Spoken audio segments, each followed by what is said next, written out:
Okay. Hi, my name is Carrie. My question is, do you find that a lot of the public schools, or not just public, but schools in general, from K through 12, are they offering art classes that are mixed, like you're saying your own are, where it's art in the traditional sense and technology, or do you think a lot of schools are offering it as a separate course? Well, it's a mix. I would say it's a mix. Locally, in the county I'm in, I would say the only real significant use of technology by art teachers here would be smart boards, using smart boards in their classroom. Um, that's not to say. I mean, there are some exceptions to that. But for the most part, uh, teachers are using smart boards to kind of enhance lessons they teach with traditional media. Um, I've been fortunate the last couple of years to travel around the country and meet art teachers, spend time that are doing extraordinary, innovative things with technology.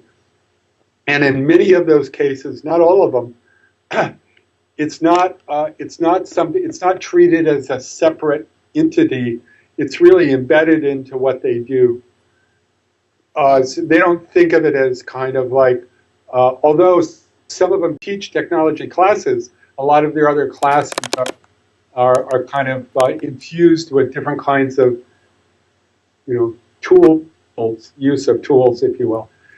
Perfect example of that, if you go on my blog, recently I visited uh, um, um, Eon Sands, a art teacher, a high school art teacher in North Carolina, who's doing some just really cool stuff with his students, mixing both conventional and new tools.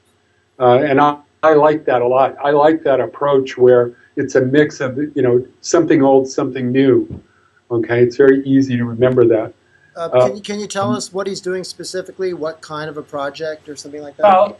well, if you go on my blog and go back, about 3 or 4 months, or just go in and do a search for Eon, EAN Sands, SAND, and there's an entry there where I spent a day at his school, a couple days, and did a video interview with him, and.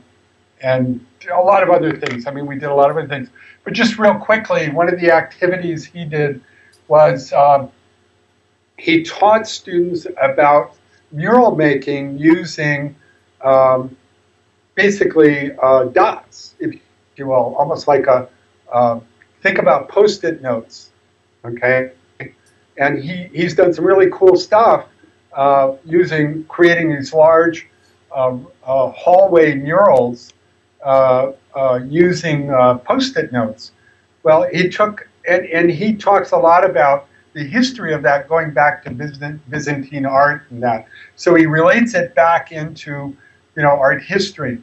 But then what he did one day was he got balloons, and we're not talking about a bag of balloons. We're talking about like 3,000 balloons.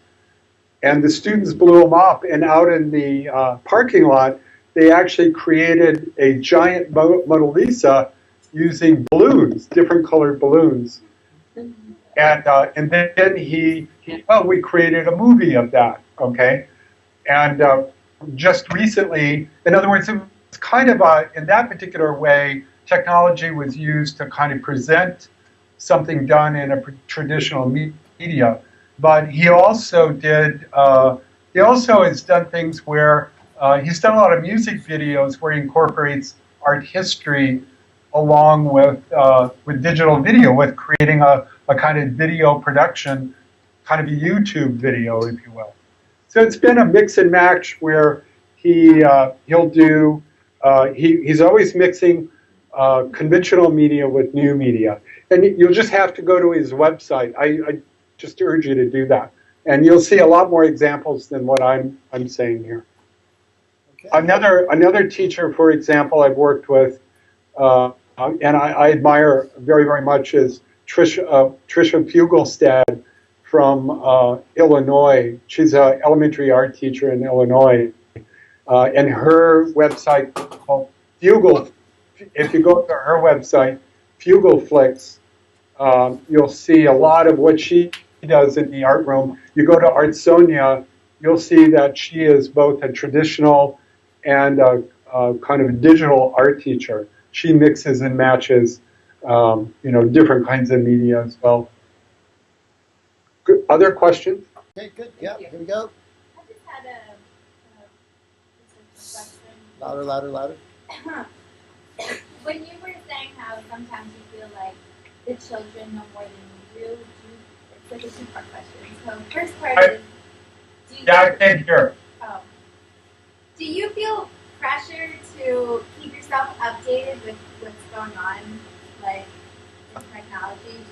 And the second part is, how much time on your own time do you spend researching what's going on and what's new to stay up to date with everybody?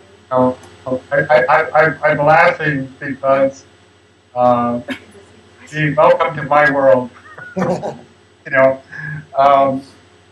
I'll put it in these terms. I'll put it this way. I've always been. Well, this is what I do. First of all, it's my research.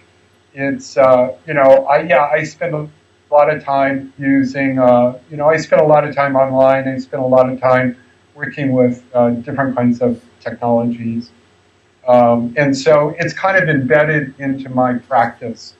I don't see it as something I do on the side. It's what I do. Okay. So in some respects, I might be unusual in that fact.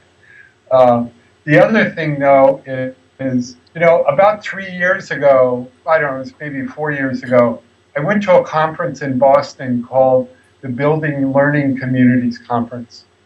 And it was where I was first introduced to Web 2.0 technologies, blogs and wikis and all that. And I knew about all those. I mean, people had said to me for several years, why don't you keep a blog? Why aren't you on Facebook? Those kinds of things. And it wasn't until I went to that conference that I understood really the significance of all that technology for education and particularly art education. So I came back to Gainesville and felt I had to erase the board. I use that expression every once in a while, where something happens to me and I just feel like I can't continue teaching like I always have, that I had to change. And so I erased the board and started rethinking my classes, how I taught, what I expected from my students. I was a lot more active online. It's where where I really got active in blog, on Twitter, and but interesting enough, there's still things I don't do. I don't do Facebook, by the way. We can talk about that. But so for me, it's sort of a natural thing to do all of this because it's what I'm interested in. I don't see it as something extra. Okay. My wife probably would feel differently about what I just said.